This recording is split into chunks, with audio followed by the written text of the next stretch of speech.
ปอยเบิ่งคลิปนี้เนาะคลิปแนะนำตัวของซาวกว่านักเตะนะเกือบ30คนคนน่ะนะ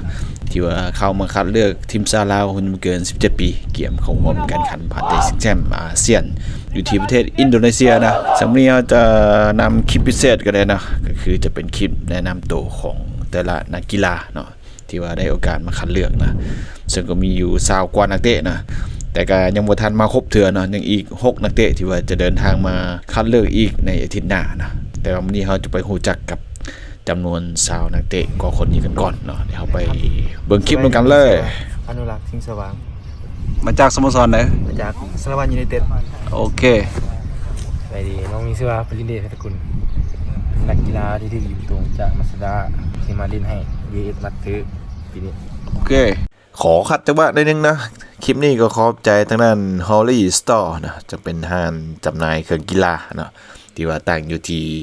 บ้านดงคำสร้างเมืองหาดไซพองนครนมจันทร์ก็สามารถไปใช้บริการเพิ่นได้เนาะโดยเฉพาะมันเพิ่นมีการจำหน่ายเกิบเนาะที่ว่าได้คุณภาพราคาถูกหลายรูปแบบให้เลือกนะแล้วก็จะมีส่งเสื้อตรงตีนแล้วก็อื่นๆเนาะไปแวะสนับสนุนเพิ่นได้เด้อขอบใจเป็นอย่างสูงกันเด้อเนาะสำหรับผู้สนับสนุนของพวกเรานะจากสโมสรเลยซื้อยังไม่ซื้อเอกราชวิทยกุลจากเวทีโอเคนี่เด้อสวัสดีชื่อธัญบุตรเสเจริญมาแต่อิสระอ้าวสุรอสวัสดีน้องชื่อสารคำทวีทุกมาจากสโมสรทีบีบุกแก้วโอเคนี่เด้อชื่อบุตรประเสริฐแสงสว่างมาจากสโมสรสวรรณเขตโอเคสวัสดีชื่อพงศวรรค์มาจากสโมสรทีวีบุกแก้วโอเค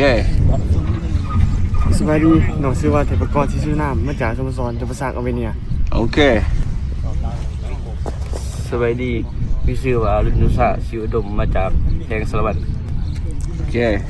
สวัสดีมีชื่อว่าเอมิไซวรเดชมาจากสโมสรปีแก้วสมาชิกโอเคซื้อยัง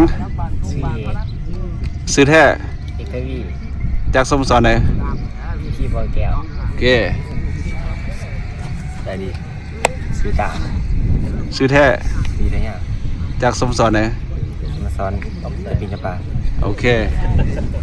โอ้นี่โมโหจริงเนี่ยซื้อยังซื้อสวรรค์ไซมาจากสโมสรไหนสวรรค์เขต FC โอเคสวัสดีชื่ออนุสามาจากสโมสรทีบีบัวแก้วโอเคซื้อยังเงินโดนจากสโมสรไหนทีบีบัวแก้วโอเคซื้อของประเทศจากสโมสรไหนทีบีบัวแก้วโอเคซื้อยังจากสโมสรไหนซื้อเจนสิทธิ์มาจากสโมสร WIG โอเคน้องซื้อเท้านิรพงศ์มาจากสโมสรทีบีบัวแก้วโอเคสวัสดีน้องซื้อจินาจันทวงศ์มาจากสโมสร WIG โอเค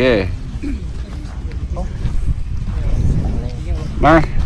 สวัสดีเสือติยาอินทวงศ์จากสโมสรอิสระโอเคเอาเข้าไปซื้อยังจากไสซื้อศักดิ์สิทธิ์บุญมาตาจากสโมสรลาดาโอเค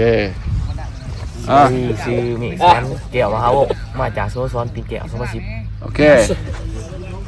สวัสดีน้องเวียนนครจากทีบีบัวแก้วสวัสดีน้องซื้อทองคูณมาแต่สโมสรอิสระโอเคน้องดินี่เราซื้อโอนมีมาจากโซซามาดาโอเคสวัสดีน้องซื้อนิกกี้มาจากสโมสรอิสระโอเคโอ้โหปนี่นะสวัสดีน้องซื้อสมบัติมาจากสโมสรทีบีบางโอเคถามเลยสวัสดีซื้อยังจากไสซื้อเอกพลมาจากสมบูรณ์สโมสรยังสมบูรณ์โอเคสวัสดีน้องซื้อแสงสุรีมาจากสวรรค์สโมสรฟรีเอเจนต์โอเคสวัสดีน้องซื้อคานินมาจากสโมสรมาสเตอร์